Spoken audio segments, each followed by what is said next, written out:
Сәлеметсіңдер ме оқушылар, бүгінгі сабағымыздың тақырыбы үстеу. Үстеу дегеніміз қимылдың, іс-әрекеттің қалай, қашан, қайда, қаншалықты орындалғанын білдіретін сөз табы.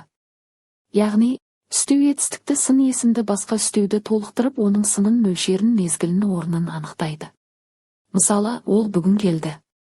Қашан келді? Балалар жылдам жүгірді, қалай жүгірді? Мен әрдайым көмектесемін. Қашан көмектесемін? Олар алысқа кетті. Қайда кетті? Үстеудің түрлері. Бірінші, мезгіл үстеу. Қашан? Бүгін, кеше, ертең, қазір, бұрын, енді. Екінші, мекен үстеу. Қайда?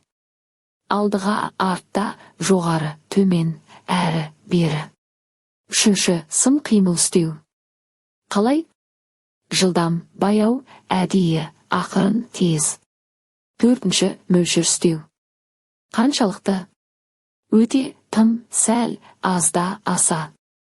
Бесінші, мақсат үстеу. Не мақсатпен? Әдейі, қасақана, бекерге. Алтыншы, күшейткіш үстеу. Сынның, қимылдың маңызын арттырады. Өте, аса, тым, ең кереметтей. Есте сақта. Үстеулер ешқашан септелмейді, жіктелмейді, түрленбейді. Олар сөйлемде етістіктің қасында жиі тұрады және пысықтауыштың қызметін атқарады. Қорытындылай келе, үстеу сөйлемді көркем, нақты, әсерлі ететін сөз табы. Келесі сабақта біз үстеулерді қолдана отырып сөйлем құруды үйренеміз. Үшінші, сын қимыл үстеу. Қалай? Жылдам, баяу, әдейі, ақырын, тез. Төртінші, мөлшер үстеу.